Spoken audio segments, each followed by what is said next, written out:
నమస్తే, నా పేరు డాక్టర్ మహతి ప్రియదర్శిని అండి. నేను ఒమేగా హాస్పిటల్స్లో క్రిటికల్ కేర్ కన్సల్టెంట్. ఇంట్లో ఎవరైనా ఒక్కసారిగా పడిపోతే లేదా ఊపిరి తీసుకోలేకపోతే భయపడకుండా శాంతంగా ఉండాలి. మొదటిగా వెంటనే 108కి కాల్ చేయండి. కానీ ప్రాణాలు కాపాడేటట్టు ఉండాలంటే ఏం చేయాలో మీకు తెలుసా?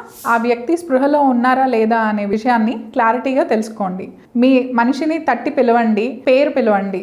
ఊపిరి తీసుకోకపోతే మీకు సిపిఆర్ కనుక తెలుసుంటే వెంటనే చెస్ట్ కంప్రెషన్ స్టార్ట్ చేయండి. ఆ చెస్ట్ కంప్రెషన్స్ నిమిషానికి 100 to 120 అన్న ఇచ్చేటట్టు చూసుకోండి. ఒకవేళ గొంతులో ఏదైనా ఇరుక్కుపోవటం వల్ల వాళ్ళకి ఊపిరి ఆగిపోతే కనుక మనం హెమ్లిక్ అనే మెనివర్ని చేసి వాళ్ళకి హెల్ప్ చేయొచ్చు. హెమ్లిక్ మెనివర్ అంటే మీరు ఒక ఫిస్ట్ చేసి దాన్ని ఇంకో చేతితో పట్టుకుని వాళ్ళ వెనకాల నుంచి వాళ్ళని పట్టుకుని చెస్ట్ కింద పెట్టి గట్టిగా ప్రెస్ చేస్తే ఆ లంగ్స్ నుంచి వచ్చే ఎయిర్తో బ్లాక్ రిలీవ్ అయ్యే ఛాన్సెస్ ఉంటాయి. ఎటువంటి పరిస్థితి అయినా ఆలస్యం చేయకుండా తొందరగా స్పందించండి. ఇలా ప్రాథమిక జ్ఞానం ఉంటే ప్రాణాలను కాపాడవచ్చు. మీ కుటుంబంలో ప్రతి ఒక్కరూ ఇవి నేర్చుకోవటం చాలా మంచిది.